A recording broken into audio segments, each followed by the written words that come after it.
बिस्मिल्लाहिर्रहमानिर्रहीम, अस्सलाम वालेकुम नाज़रीन और ईद मुबारक। प्रोग्राम फ़ैसला आपका ख़ुसूसी प्रोग्राम आज आपके लिए लेके आए हैं क्योंकि ईद का मौका है, दस्तूर है। और दस्तूर चूँकि ये है कि आपने ईद पे कोई ज़्यादा बातें नहीं करनी जो खट्टी हों, तो हमने उसमें खट्टी और मीठी बातें जो हैं, बल्कि नमकीन हम उसको, ये नमकीन ईद है, बड़ी ईद है, बकरा ईद है, लिहाजा उसके अंदर हमने थोड़ी सी नमकीन बातें जो हैं वो भी शामिल करनी है। तो बहुत हटके प्रोग्राम होगा आज का, और इसलिए प्रोग्राम हटके हमने तरतीब दिया है क्योंकि हम सुनते रहते हैं बहुत सारे पाकिस्तान के अंदर मसाइल होते हैं और रहे हैं और पता नहीं कब तक रहेंगे, लेकिन उसके ऊपर हम सब तो बात करते रहते हैं। पाकिस्तान के जो सहाफ़ी हैं, पाकिस्तान के जो सियासी लोग हैं, जो सोशल एक्टिविस्ट हैं, सोशल मीडिया के एक्टिविस्ट हैं, वो सब बात करते रहते हैं। लेकिन एक तबका है जो कि हसास तबका है। ये हसास इदारे वाली बात नहीं मैं कर रही, मैं हसास तबके की बात कर रही हूँ, और वो हसास तबका फ़नकारों का तबका है। पिछले कुछ सालों में हमने देखा कि फ़नकार अपनी पसंद नापसंद, अपने जो नज़रियात, अपनी जो बातें हैं, सियासी नज़रियात हैं या समाजी नज़रियात हैं, उनके ऊपर वो खुल के बात कर रहे हैं। हमने इससे पहले नहीं देखा था, अपने आप को दूर रखते थे फ़नकार, खौफ के मारे रखते थे, क्योंकि एक लंबी हिस्ट्री पाकिस्तान के अंदर जो है वो आमरीत की रही है, तो या और वजूहात थी। लेकिन बहरहाल वो अपने जो सियासी नज़रियात थे या अपने जो अफ़कार थे वो बहुत ज़्यादा पब्लिक नहीं करते थे। अच्छी बात ये हुई है, मेरे नज़दीक ये बहुत अच्छी बात है, क्योंकि हम एक पॉलिटी में हैं और हर शहरी जो है उसको पॉलिटिक्स में के ऊपर बात करने का हक़ होना चाहिए, उसको सियासी होना चाहिए ताकि वो अपने हुकूक से आशना हो। तो खुशी हुई बहुत सारे ऐसे लोगों को जो कि अपनी बात करते रहे, खुल के करते रहे, उन पे ट्रोलिंग भी होती रही, उनको तनकीद का सामना भी करना पड़ा, लेकिन वो अपनी नज़रियात से पीछे नहीं हटे, ख़ास करके आइन पसंदी से पीछे नहीं हटे, जमहूरियत पसंदी से पीछे नहीं हटे।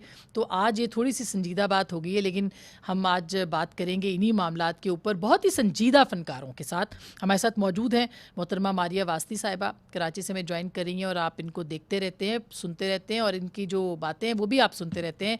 इन पर तनकीद भी होती रही है, लेकिन ये बोलती रही हैं, बहुत खूब बोलती हैं, बहुत शुक्रिया। मोहतरमा इफ़त उमर साहिबा, अगेन ट्रेंड्स अक्सर हम देखते थे, इफ़त के ख़िलाफ़ जो है वो ट्रेंड्स बनते थे, इन पे तनकीद होती थी, और क्यों होती थी? क्योंकि जमहूरियत पसंद सोच रखती रही हैं अभी भी जमहूरियत पसंद, लिहाजा इनको ये बर्दाश्त करना पड़ा, मगर ये पीछे नहीं हटी। तो इफ़त, बहुत बहुत शुक्रिया आपकी तशरीफ़ आवरी का भी। अयूब खोसा साहब, अगेन आप इनको मुख्तलिफ़ जगहों पे देखते रहे हैं। कुछ अर्सा पहले हमने एक साइकिल पे भी इनकी वीडियो देखी, वैसे इन्होंने ना बनाई होती तो पेट्रोल शायद इतना महंगा ना होता। अब इनको सच्ची मुच्ची का साइकिल चलाना पड़ेगा, तो महंगाई के ऊपर भी आज इनसे बात होगी कि अब ये जो तब्दीली आ गई है, तो क्या सोचते हैं हमारे फ़नकार, सियासी जो सोच है वो क्या है। तो आप सब लोगों का बहुत बहुत शुक्रिया। और सबसे पहले मारिया, आपके पास आना चाहती हूँ कि ये हमने कई प्रोग्राम किए, आपके साथ 2-3 मैंने प्रोग्राम किए हैं, हमेशा खुल के बात आप भी करती रही, हम भी बोलते थे, तो अभी तो बहुत फ़र्क पड़ गया। उससे पहले वैसे मुझे, आई एम सॉरी, मैंने ये आगे का सवाल पहले कर लिया है, मुझे इजाज़त दीजिए। बकरे ईद के ऊपर बकरे आपने ख़रीदे, महंगे मिले, सस्ते मिले, क्या सूरत हाल थी महंगाई की? डर ये था कि कोई हमें ही क्योंकि बकरे ही बन गए हैं तो बकरा समझ के ना ले जाए कुर्बानी के लिए, क्योंकि सारा साल तो हमारी कुर्बानी होती है। हाँ। तो मुझे तो यही लगता है कि कुर्बानी तो ईद क्यों मना रहे हैं, सारा साल अवाम की तो कुर्बानी चलती रहती है। आपको पता है एक ही महीने में मेरे ख्याल में 3-4 दफा ऐसी ईदियां आ गई हैं जून जुलाई में, एग्जैक्टली, विद महंगाई एंड एवरीथिंग, कि आपने ये मुड़े हैं और ये 20 रुपए बढ़ गए, 40 रुपए बढ़ गया, like everything is going sky rocketing. तो वो आप अभी इस पे तबसरा करने लगते हैं, तो हाँ बिल्कुल, तो मारिया, कहा जाता है नहीं, फनकारों को फर्क नहीं पड़ता, उनके पास बहुत पैसे होते हैं, लिहाजा उनको क्या फर्क पड़ता है महंगाई का, जितने मर्जी पेट्रोल महंगा हो, ऐसा है? ये आपने किस ऑडियो लीक में बाय द वे सुना है या वीडियो लीक में कि ऐसा होता है? ये मुझे हो पता सकता करना है पड़ेगा ना, और आने देखना वाली पड़ेगा, किसी ऑडियो फोरेंसिक लीक में कराना हो। पड़ेगा उसका, फोरेंसिक कराना पड़ेगा। देखिए, जो मुझे समझ आई है ना आज तक, वो ये है कि कुर्बानी की हम बात करते हैं कि जी ईद कुर्बान आपको कुर्बानी का जज्बा याद कराती है, तो सही मैं जो समझती हूँ वो ये है कि आपने अपनी कोई अजीज तरीन चीज, कोई ऐसी चीज जो आप, जिससे आप अलग ना होना चाहते हो, अपने पास रखना चाहते हो, और मुश्किल से आप उससे अपार्ट हो सके, वो आपने, ये यू नो, बड़ी टू बड़ी फील दैट खूबसूरत बात है, पेन, बिल्कुल। और कोई ये भी चीज हो सकती है, बिल्कुल, ये इफ़त, वो कुर्बानी। बिल्कुल इफ़त, ये जो दिन है इसमें तो हमें बहुत ज़्यादा सेंसिटिव होना चाहिए। ये इस बात का भी एहसास है कि बहुत सारे ऐसे लोग जो हमारे इर्द गिर्द हैं जो नहीं खा सकते, ख़ास करके गोश्त नहीं खा सकते। हम बहुत से ऐसे घरानों को जानते हैं जिन्होंने पिछले 1 साल में कम से कम गोश्त नहीं खाया। उनको आप याद रखें, उनको गोश्त दें और बग़ैर बताए दें। मतलब ये ना करें कि आप डिक्लेयर करते हैं। जी, 2300 रुपए जब किलो गोश्त हो जाएगा तो फिर तो वाकई सालों नहीं खा सकेंगे लोग। मैं तो इसको बस यही समझती हूँ कि बकरे खरीदो, गोश्त करो और गरीबों में बांट दो, और एक हिस्सा घर में होना चाहिए। ये होना चाहिए बस आप कलेजी घर में भून लें, बाकी सारा बांट दें मेरे ख्याल से। और अपने गरीब रिश्तेदारों को याद रखें, उनके घर पहुंचाएं। हर फैमिली में ऐसे लोग होते हैं जो अंडर प्रिविलेज होते हैं, उनका बहुत हक होता है, उनको पहुंचाएं। बस यही जज्बा है, इससे ज्यादा इससे क्या एक्सपेक्ट करना है। इफ़त, आपको भी फर्क पड़ा महंगाई? बिल्कुल पड़ा है, बिल्कुल भी पड़ा है कि जो टैंकी पहले 5000 में फुल होती थी अब 10,000 में फुल हो रही है। धचका तो लगा है आपके बजट में। मुझे जो पॉकेट मनी मिलती थी उतनी मिल रही है, वो नहीं बढ़ी है, लेकिन खर्चे बढ़ गए हैं। इवन सैलॉन्स पे चले जाओ, कहीं भी चले जाओ, काफी फर्क है रेट्स में। मतलब ये नहीं कि थोड़े थोड़ा बढ़ा है, डबल डबल बढ़ गया है। लेकिन जो मुल्क के हालात इमरान खान छोड़ के गए थे ऐसा ही होना था। I am not surprised, I don't know why people are surprised. वो जो IMF से माहिदा करके आए थे उसको ऐसे ही निभाना पड़ेगा ना। वो जिस तरफ मुल्क छोड़ के गए थे अब उसका फल हम काट रहे हैं। चीख रहे थे, चिल्ला रहे थे कि आपकी पॉलिसीज ठीक नहीं है, आपकी पॉलिसीज ठीक नहीं है, और क्या कर सकते हैं। जिस तरह का वो मुल्क छोड़ के गए हैं ये होना था। लेकिन कितने लोगों को इफ़त, ये कितने लोगों को ये बात पता है जो आप बात कह रही हैं कि जो पिछला मुआहदा था उसकी वजह से, यानी अगर वो भी होते तो उनको भी यही कुछ करना था, वो लिख के दे के गए थे। अगर नहीं पता तो ये बात गलत तो नहीं हो जाएगी। बात तो ये सही है ना, अब नहीं भी पता तो गलत बात तो नहीं हो जाएगी। बात तो ये सही और आहिस्ता आहिस्ता पता चलेगा। और अब जिनके पास मुल्क है उन पे थोड़ा सा ट्रस्ट करके भी देखें। हम बहुत जल्द अपने फैसले सुनाना शुरू कर देते हैं। हमने तो इमरान खान को भी 1 साल का टाइम दिया था। वो तो 1 साल के बाद जब उन्होंने बिल्कुल ही कोई हरकत, एक बोंगी पे दूसरी बोंगी पे तीसरी बोंगी मारे जाए थे तो हम बोलना शुरू हो गए, वरना टाइम तो उनको भी दिया था। अब इनको भी कर दें, काम कर रहे हैं। और हमें पॉलिटिशियंस को इतना अंडर एस्टिमेट भी नहीं करना चाहिए। आखिर वो डिलीवर करेंगे तो प्रोग्रेस करेंगे। बाय हुक और by crook they have to deliver. अच्छा, ये लेट देम डिलीवर। अगर डिलीवर नहीं करेंगे तो इलेक्शन में निकाल देंगे। दुरुस्त बात है। खोसा साहब, आप क्या कहेंगे कि हमें वाकई वक्त देना चाहिए सियासतदानों को? खान साहब को 3.5 साल दिए तो इनको भी वक्त देना चाहिए। आप कितने पुरुमीद हैं? देखिए, मैं बहुत ज़्यादा पुरुमीद हूँ। और बात यह है ना कि जब एक आपका पॉलिटिशियन जब एक पब्लिक में आके वो आके ऐलान करता है कि IMF जाने से बेहतर है कि मैं खुदकशी कर लूँ, तो क्या वो लोग वो अल्फाज हम भूल गए क्या? या उसमें कंटेनर पे खड़े हो कि जिस तरह की उसने तकरीरें की, क्या वो हम तो कोई भी नहीं भूला? कि हम वो सारी चीज़ें भूल जाएं? फिर आप IMF के पास चले गए, IMF के साथ आपने जाके एग्रीमेंट्स कर ली, IMF को आपने सारा कुछ। हम तो उस ज़माने में ये भी सुन रहे थे कि आपके एयरपोर्ट्स गिरवी होने जा रहे हैं।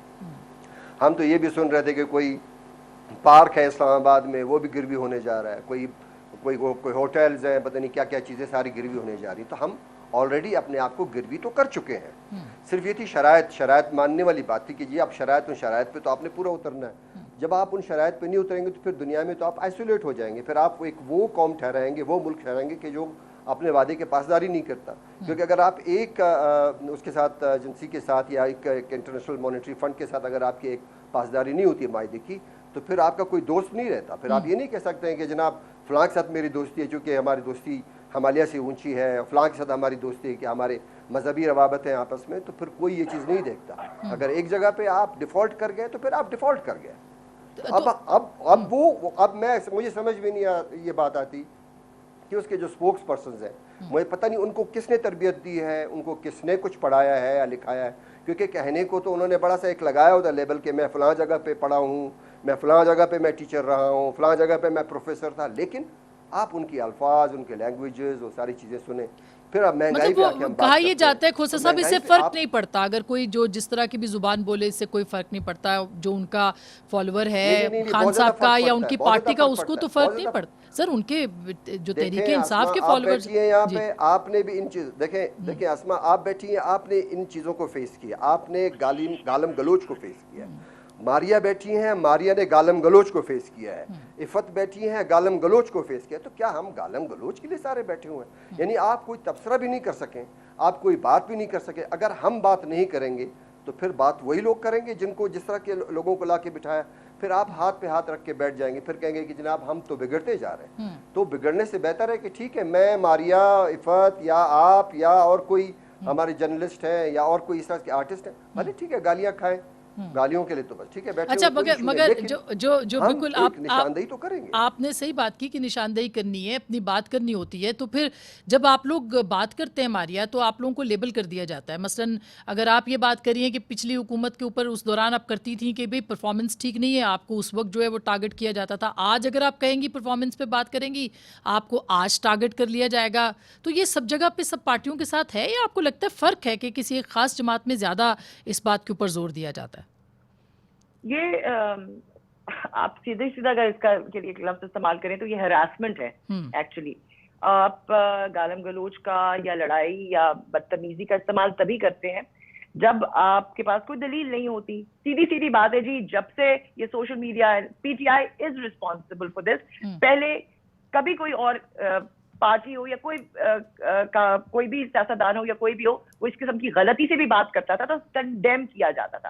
अब आपने इस चीज नॉर्म बना दिया है। एग्जैक्टली एक आम बात है कि ये किया जा सकता है, चाहे वो शहबाज साहब हो, चाहे वो, they think they can harass you and stop you. बुरी लैंग्वेज सबको ही आती है, ऐसी भी बात नहीं है, सब कह सकते हैं, बोल सकते हैं, लेकिन आपको वो उस पॉइंट पे ला रहे हैं जिस चीज पर बात होनी चाहिए। आपका एक क्रिटिसिज्म होना चाहिए। जैसे आप जर्नलिस्ट हैं तो आपका तो ड्यूटी ही यही है कि जो गवर्नमेंट में है उसको क्वेश्चन करें, वो बताना है कि व्हाट इज, हाँ क्वेश्चन करना हमारा काम है ना, और एज अवाम भी, बिकॉज टैक्स पेयर का पैसा है ये। हमने आपको वहां पे बुलाया, तनख्वाहें हम दे रहे हैं, तोशा खाने के तोहफे आपके नहीं है, वो हमने पैसे दी, यू नो, जो आप आगे तोहफा देते हैं तो वो हमारे पैसों से है। तो खुदा के लिए दैट इज नॉट योर्स। आप उसको ऑक्शन कर लें, अगर आप ऑक्शन करके उसके पैसे, अगर आपको, और आप सवाल करते हैं तो फिर आपको ज्यादा सुनना भी पड़ता है ना। बिल्कुल, हाँ। तो एक हरासमेंट का वो है कि आप बात ही नहीं कर सकते और आपको डरा के दीवार के साथ लगा। और इसका फर्क भी पड़ा, इफ़त इसका फर्क पड़ा आपको? क्योंकि हमने आपका भी देखा, मारिया भी जो बात कर रही हैं, आप सब तीनों का कम से कम हमने देखा है कि तनकीद होती रही, और ख़ास करके आपको तो बहुत बर्दाश्त करना पड़ा। कि फिर आपने खुद को क्यों नहीं बदला? आपको प्रोजेक्ट से भी निकाला गया? जी, प्रोजेक्ट से भी निकाला गया आपको? प्रोजेक्ट से खान साहब की बेगम साहिबा नाराज़ हो गई थी मेरे क्रिटिसिज्म से, तो फिर विरसा से मुझे निकाल दिया गया, जो प्रोग्राम मैं 15 साल से पीटीवी के लिए कर रही थी। तो और बाकी भी कोई काम की खास ऑफर्स नहीं आ रही हैं, सो नुकसान तो हुआ है, लेकिन आप सच कहने से नहीं रुकना। जाहिर है। तो कि फिर क्या आपको लगा कि अभी जैसे कहा कि पीटीआई रिस्पॉन्सिबल है, बाकी जमातों के ऊपर भी तनकीद होती है कि वो भी इसी तरह से अगर उन पे तनकीद करें तो वो भी रिएक्ट करते हैं? मैं बिल्कुल पॉलिटिक्स में बहुत अरसे से इंटरेस्टेड हूँ, और मैंने नून लीग को भी बहुत क्रिटिसाइज किया हुआ है, मैंने पीपीपी को भी उनके ज़माने में बहुत क्रिटिसाइज किया हुआ है। मजाल है जो कभी किसी ने आके पूछा भी हो कि आप ऐसा क्यों कर रहे हैं, या किसी का कोई रिएक्शन आया हो। ये पीटीआई वाले हैं जो इतना रिएक्ट करते हैं, जिनके अंदर इतनी, जिसे कहते हैं, कोई पेशेंस, कोई टॉलरेंस तनकीद की है ही नहीं है। जब आपको इसी चीज की दे रहे हो और हुश कर रहे हो, क्योंकि इतनी ज्यादा एग्जांपल्स हैं, अगर आप ये कर रहे हैं ना, तो आप हमारे इस माशरे को, जो पहले ही बहुत एक यू नो नेगेटिव है, और खवातीन के लिए खास करके नेगेटिव है, बिल्कुल बिल्कुल, पहले ही डिफिकल्ट है, कुछ भी कह सकता है, कुछ भी कह सकता है। और आप किसी, मतलब लाइसेंस है, आपके पास लाइसेंस है, आप दे दें कि आप औरतों को तो खास करके बहुत ही इजी है। खोसा साहब, आप कुछ करेंगे? मैं मारिया कुछ ऐड करना चाह रहे हैं। जी, मारिया ने जो बात की तोशा खाना के हवाले से, तो मैं कहता हूँ ये 3.5 साल या 4 साल जितना भी अरसा पीटीआई हुकूमत ने यहाँ पे हुकूमत की, तो रियासत मदीना की हमेशा उन्होंने बात की, तो रियासत मदीना में तोशा खाने से कोई चीज़ उठाई जा सकती थी? कोई एक आध मिसाल, या वो एक मिसाल बताएं कि हमने इन 3 सालों में, 3.5 सालों में, 4 सालों में हमने रियासत मदीना के हवाले से कोई एक आध मिसाल कायम की हो, ज़बान के हवाले से, लैंग्वेज के हवाले से, यानी आप लीडर खान साहब को देख लें कि वो जब स्टेज पे खड़े होते हैं तो वो किस तरह की लैंग्वेज इस्तेमाल करते हैं। क्योंकि ये तो रियासत मदीना के हवाले से एक बात ये भी थी कि अगर मैंने कहीं कोई नया कपड़ा पहन लिया या कोई मैंने नया कोई जुब्बा डाल दिया तो लोग मुझसे पूछेंगे कि आपके पास ये नई चीज कहाँ से आई। हजरत उमर से सवाल पूछा गया, बिल्कुल हजरत उमर से, उनके साहबजादे से सवाल पूछा गया। मैं एक छोटी सी ब्रेक ले लूँ, ब्रेक के बाद वापस आएंगे। बड़ी दिलचस्प बात है, और मैं सियासी जो हमारे फनकार तबका है, अगर आप वो सबसे ज़्यादा देखा जाए तो वो हसास तबका भी है, महसूस करता है। तो इसलिए हम आज उनसे पूछेंगे कि अब आगे क्या देख रहे हैं, कितनी उनको उम्मीद है सिस्टम से, निज़ाम से, क्या सोच रहे हैं। ब्रेक के बाद इस पर बात करेंगे।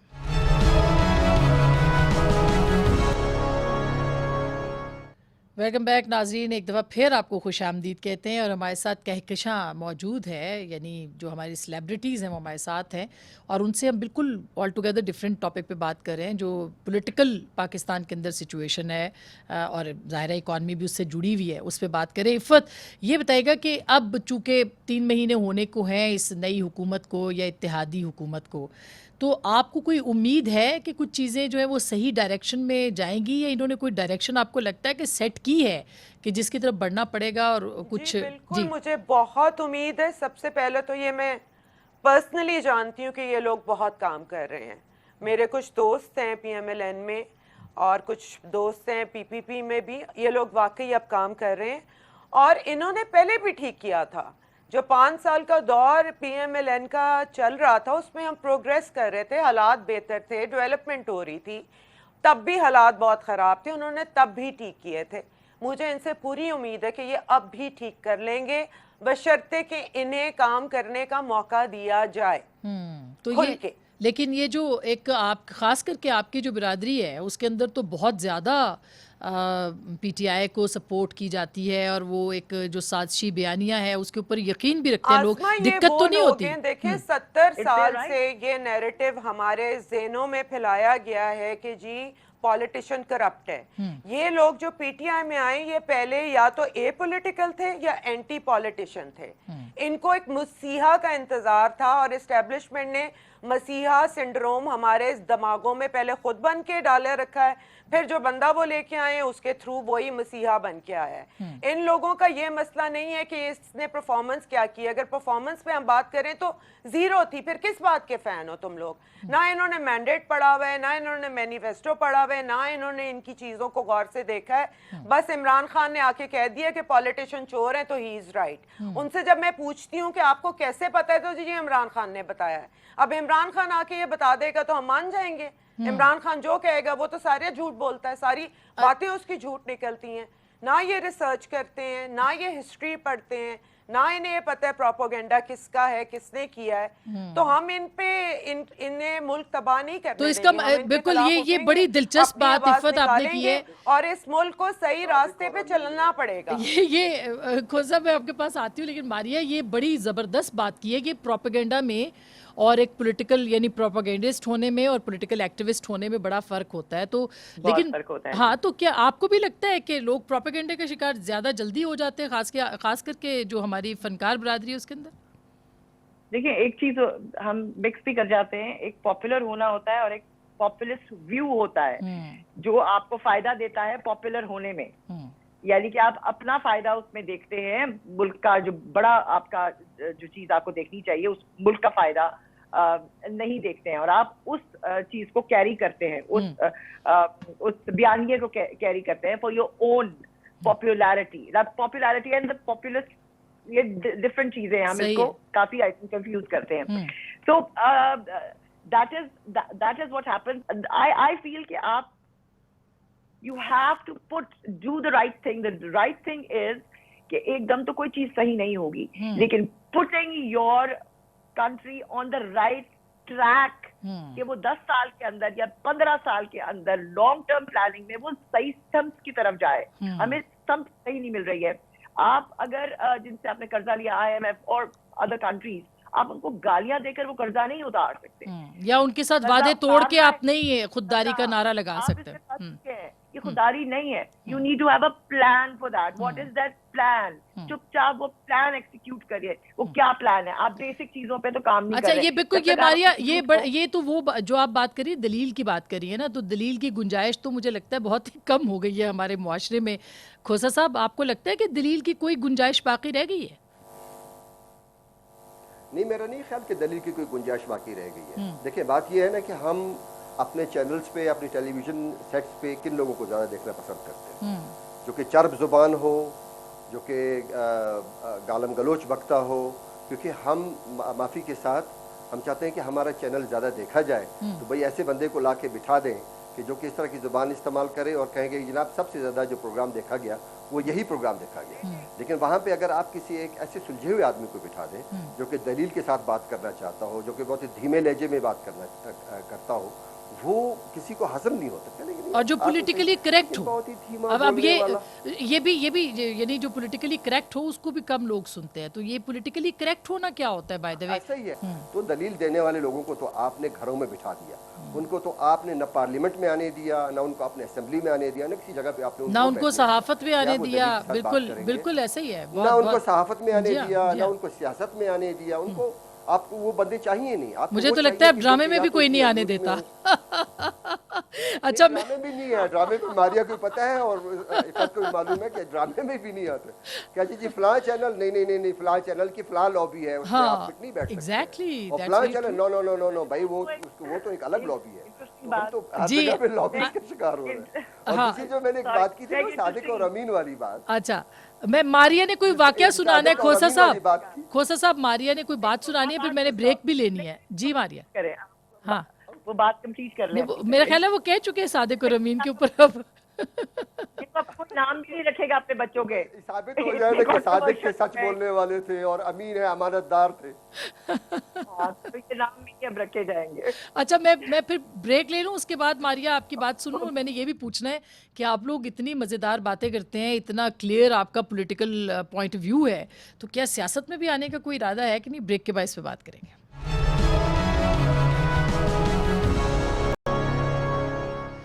वेलकम बैक नाजरीन, एक दफ़ा फिर आपको खुश आमदीद कहते हैं. ब्रेक से पहले मारिया कोई बात करना चाह रही थी, कोई वाकया सुनाना चाह रही थी, मुझे तो भूल गए. मारिया, आपको शायद याद हो तो बताइए. जी, वाकया क्या, बस yesterday I was just like always going through different channels, news channels कि किस पे क्या हो रहा है. And देख रही थी, and you know कुछ programs, you know your program and other programs UK and other, जो every day I watch them, and suddenly I realized एकदम जैसे एक आपके ऊपर इंकशाफ होता है, realize कि ये trash soap opera हो रहा है. ये क्या हो रहा है? देखिए, what are we talking about? We are talking about, देखो, मैं बेहतर डाकू हूँ. मैंने बदतमीजी से तो मैं नहीं लूटा अवाम को. मैंने बदतमीजी नहीं की तुम्हारे साथ. नहीं, वो बहुत बुरा डाकू है. देखो उसने तुम्हें कैसे लूटा, अवाम को कैसे लूटा. I mean like, पहले डाकू कोई और थे. ये वो अलकाब है जो एक दूसरे को ये नवाजते हैं. कोई चोर है, कोई डाकू है, कोई ये है. तो नहीं, मैं बेहतर डाकू नहीं, वो बुरा डाकू है. दूसरा कहता है नहीं, आई एम बेटर. तीसरा, आप क्या बात कर रहे हैं? बैड लैंग्वेज है. हम वो बात कर रहे हैं ऑडियो लीक्स, किसका किसके साथ अफेयर, किसकी क्या corruption. I mean like, are we talking about the real issues जो सॉल्व होने चाहिए? क्योंकि वो बोरिंग है. उनके स्पेशलिस्ट को अगर आप रेटिंग नहीं आती, बोरिंग हो जाएगा आपके लिए. दुरुस्त बात है. तो आप जरूर बात करें कि इसकी ऑडियो लीक है या उसका वो है, but that is not 55 minutes of your show. जब तक हम और आप as host, as anchors, pertinent अपने वो शोबे जो मैटर करते हैं, जो आपके चैनल या आपको के वेस्टेड इंटरेस्ट को तक नुकसान नहीं पहुंचाते, जनरली यही हो रहा है. दुरुस्त बात है, जनरली यही हो रहा है. तो हम ये क्या बातें कर रहे हैं? बिल्कुल. ऑडियो किसे एंड गद्दारी जैसा लफ्ज आप थोपे जा रहे हैं लोगों के ऊपर. आप ये जिस यूथ को आप खराब कर रहे हैं ना, ये वो यूथ है जो अपने माँ बाप को आके चपेड़े मारेगी और बदतमीजी करेगी, और फिर वो कहेंगे why are you doing this. ये सोसाइटी खराब हो रही है. ये 3 टुकड़े जो कह रहे थे ना, वो नहीं होने. ये गैंग्रीन है. जिसके ये टुकड़े हो चुके हैं। दुरुस्त तो बात। आप बड़े उसमें नहीं देख रहे हैं कि सोसाइटी ब्रेक हो रही है। वेरी वेल ये सेड, ब्रेक हो गई वेरी तो वेल सेड। आपकी ये पार्टियां अलमिया, आप ये करते रहे। अलमिया बन चुका है, और कल को अगर वो मारेगी भी औलाद तो कहेगी जी अमर बिल मारूफ है, हम तो जो नेक काम है जो वो समझते हैं वो उसके मुताबिक चल रहे जिहाद हैं। है। बिल्कुल मैं बिल्कुल आपके खिलाफ कैसे जिहाद कर सकती हूँ जब ऐसा हम ही है। मतलब सब सियासत को जिहाद हैं? जिहाद बना दिया गया अनफॉर्चुनेटली। तो इफ़त, इसका क्या वेरी इम्पैक्ट, बिल्कुल इसका क्या इम्पैक्ट है, और आप लोग आप क्यों सियासत में नहीं आ सकते as Iffat Umar, as a Asma, politician? हाँ, सबसे पहली बात तो ये है कि मैं सियासतदानों की बहुत रिस्पेक्ट करती हूँ और मैं उन्हें बड़ा क्रेडिट देती हूँ जो सही सियासतदान है। जो सिलेक्टेड और थोपे गए हम पे, उनको मैं सियासतदान समझती नहीं, लेकिन जो सिस्टम से गुजर के काम करके सीख के आए हैं मैं उनकी रिस्पेक्ट करती हूँ। वो बड़े इंटेलिजेंट लोग हैं, वो बहुत पढ़े लिखे लोग हैं, वो बहुत बेहतरीन काम कर सकते हैं। मैं अपने आप को इस काबिल नहीं समझती, मैं इतनी लायक नहीं हूँ, मैं इतनी अक्लमंद नहीं हूँ कि मैं पॉलिटिक्स कर सकूँ। पॉलिटिक्स अच्छा प्रोफेशन है, अच्छा काम है, बेहतरीन काम है, लेकिन इसको हमने इतना गलीज बना दिया है सोसाइटी में बिकॉज हमारी एस्टेब्लिशमेंट का ये इंटरेस्ट था कि पॉलिटिशियन हमेशा बुरे ही समझे जाएं, तो उन पे ड्रामे भी ऐसे बनाए गए, किताबें भी ऐसी लिखी गई, ऐसे फिल्में शोरा भी। भी इंट्रोड्यूस कराए गए, ऐसे अदीब भी इंट्रोड्यूस कराए गए जिन्होंने पॉलिटिशियंस को करप्ट करप्ट करप्ट बुरा बुरा बुरा कह के हमारे दिमागों में घुसेड़ दिया। लेकिन जब आप इनकी स्टडी करते हैं और जब आप इनका काम फॉलो करते हैं तो ये लोग अच्छा काम करने के काबिल हैं और बहुत बहुत लायक लोग हैं इसमें। मैं इस काबिल ही नहीं हूँ कि मैं पॉलिटिक्स कर सकूं, वरना मैं जरूर कर लेती। अच्छा, खोसा साहब ने मगर पीपल्स पार्टी ज्वाइन की थी, ओपनली की थी, और ये बुरी बात तो ज़ाहिर नहीं है, कोई भी पार्टी, अब बहुत सारे ऐसे हमारे फनकार हैं जो पीटीआई में भी गए, तो आपको कोई पछतावा तो नहीं है? पार्टी के लिए की थी। हाँ। उन्होंने पार्टी के लिए की थी, पता चला पार्टी नहीं है। अच्छा जी, पार्टी ठीक है, पार्टी के लिए की नहीं, थी। मैं अभी भी नहीं, मैं अभी भी पाकिस्तान पीपल्स पार्टी का हिस्सा हूँ, लेकिन वो जो जैसे इफ़त कह रही थी कि जो पॉलिटिशियंस हैं वो जो है ना उनके ऊपर जो काफ़ी मतलब रिस्पेक्टेबल है। तो हमारे यहाँ जो पॉलिटिक्स में है या जो पार्लियामेंट में बैठे हुए बहुत ऐसे हैं जिनको पॉलिटिक्स की अलिफ बे का भी नहीं मालूम, लेकिन वो कहते हैं कि हम पॉलिटिशियन हैं। तो आपको और उम्मीद इसी है तरह के लोगों ने आपकी पॉलिटिक्स को खराब किया, लेकिन खोसा साहब मुझे आपको बिल्कुल उम्मीद है इसी तरह कि की चीजें पॉलिटिक्स ने बिल्कुल मुझे उम्मीद है, लेकिन बहुत सी चीज़ों को, बहुत से इदारों को, चीज़ों को देखना पड़ेगा कि आपको वो सारी चीज़ों को चेक करना पड़ेगा कि इस बंदे को अगर ये पॉलिटिक्स में आ रहा है या अगर ये इलेक्शन में आ रहा है तो क्या आया पैसे की जोर पे आ रहा है या किसी और चीज़ पे आ रहा है। अगर इस तरह के लोग आ जाएंगे आपके पॉलिटिक्स में, मैं खासतौर पर अगर मैं बलूचिस्तान की बात करता हूँ तो बलूचिस्तान में इस तरह के लोग असेंबली में आके बैठ गए जिनका पॉलिटिक्स से कोई दूर दूर का वास्ता भी नहीं था। इसमें कोई, मैं सबके लिए नहीं कह रहा, बहुत से लोग ऐसे हैं जो कि जदी और बहुत ही पुराना जदी पुश्ती वो सियासत कर रहे हैं, उनके बाकायदा रूट्स हैं, लोगों के दरमियान वो जाके बैठते हैं, लोगों के साथ लोगों की बात करते हैं, क्योंकि पॉलिटिक्स का मतलब ये है कि आप लोगों की बात करें। अगर कोई पॉलिटिक्स में लोग अपनी बात करते हैं और फिर वो ये कहें कि जनाब हमारे खातिर आप जलाओ जलाओ मारो मरो, वो वाली बात अगर करते हैं तो फिर वो पॉलिटिशियंस नहीं है। हाँ, ठीक है, काफी अरसे से आ रहे हैं, ये तो आईनी जद्दोजहद से इनकलाब आता है, सियासी वर्कर तो उसी पे यकीन रखता है, वो जलाओ गिराओ पे नहीं रखता। अगर कोई पार्टी आप सियासत में जाए मारिया तो आप भी क्या ज्वाइन कर सकती हैं? इफ़त ने कहा है मैं करना चाहती हूँ मगर मैं करूँगी जाना नहीं। चाहिए मारिया को, तो मैं मारिया इफ़त दोनों को मैं कहूँगा कि आप पॉलिटिक्स में जरूर जाएं। क्यों नहीं हम असेंबली में देख सकते? देखिए ना, क्यों नहीं दे सकते इफ़त उमर को, क्यों नहीं दे सकते हम खोसा साहब को और आपको मारिया? हाँ, मैं कोई रोल शोल कर लूंगी ड्रामे में किसी पॉलिटिशियन का वो ठीक है। मारिया वो भी नहीं मिलना, मारिया इफ़त दोनों को जाना आहो वो भी नहीं मिलना सीरियसली।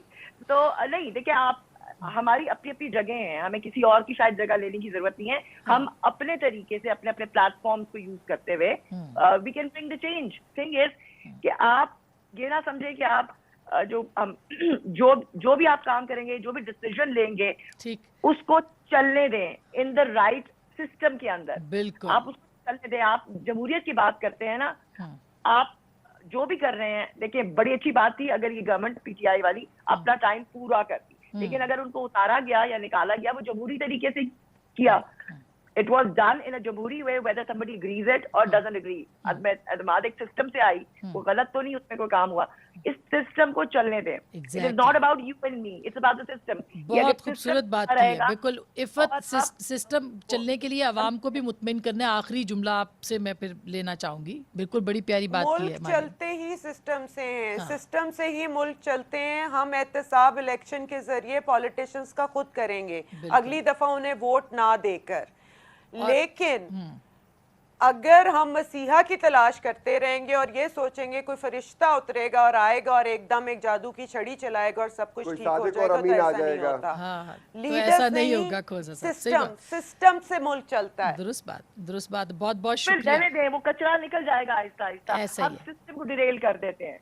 अब वो देखिए, हमें शौकत खानम की एग्जांपल दी जाती है. और भी बड़े ऐसे इदारे हैं जो अच्छे चल रहे हैं ना, शायद इसलिए चल रहे हैं कि उसमें सिस्टम बनाया गया है ना उसका. तो मुल्क का सिस्टम भी आइन के तहत है, तो आइन के मुताबिक होना चाहिए. बिल्कुल. और खान साहब तो आइन के जरिए आए नहीं थे. खान साहब को कौन से वोट डाले थे? खान साहब ने तो ये वो सिलेक्टेड होके आए, हम पे गए हैं. अच्छा, वहाँ पे कौन सी कॉन्स्टिट्यूशन जो अच्छा, ये मेरा दिल चाह रहा है मैं 2 प्रोग्राम करूं. लास्ट बॉल पे छक्का मारना चाह रही है. बहुत शुक्रिया. इफ़त लास्ट बॉल पे छक्का मारना चाह रही है. बहुत शुक्रिया. Thank you so much. और इसी लास्ट बॉल, इसी छक्के के ऊपर, इसी छक्के पे प्रोग्राम मुझे खत्म करना पड़ा. हमें लाइक हमारे पास लाइक बहुत कुछ है करने को. नहीं है, एजुकेशन नहीं है, सही उस पे हम बात नहीं करते. आबादी बढ़ती चली जा रही है, उस पे ऊपर बात करनी चाहिए. बिल्कुल. जब हम करते तो बड़ा इशू इस वक्त यही है हमारी आबादी का. Family planning should be the number 1 priority right now. बिल्कुल. बहुत शुक्रिया. मेरा ख्याल है कि आज जो गुफ्तगू हुई है, आपको बिल्कुल पता चला होगा कि हमारे जो फ़नकार हैं, हसास तबका है, वो बहुत हसास है. वो सोचता है, समझता है चीज़ों को. ऐसा नहीं है कि वो चूँकि एक्टर्स हैं या एक्टिंग करते हैं सिर्फ, तो इसलिए उसी में मगन है. ये बहुत अच्छी बात है, क्योंकि उनका अपना एक इन्फ्लुएंस होता है. वो सोसाइटी की आवाज़ होती हैं, सोसाइटी के कान होते हैं, सोसाइटी की आंखें मुआशरे की होती हैं, समाज की. लिहाजा सबको जो है वो अपने व्यूज़ रखने का, बताने का बहुत उनको इजहार का तरीका भी आना चाहिए और करना भी चाहिए. यही पाकिस्तान में, किसी भी मुल्क में जमहूरियत का हुस्न है. और वो जो बात आखिर में कही है, सभी ने कही है कि सिस्टम के अंदर रहते हुए, और वो सिस्टम पाकिस्तान का आइन है जो प्रोवाइड करता है. ज़्यादा भारी बातें हो गई हैं, लेकिन फिर ईद मुबारक. गुफ्तगू आपने सुनी, फैसला आपका.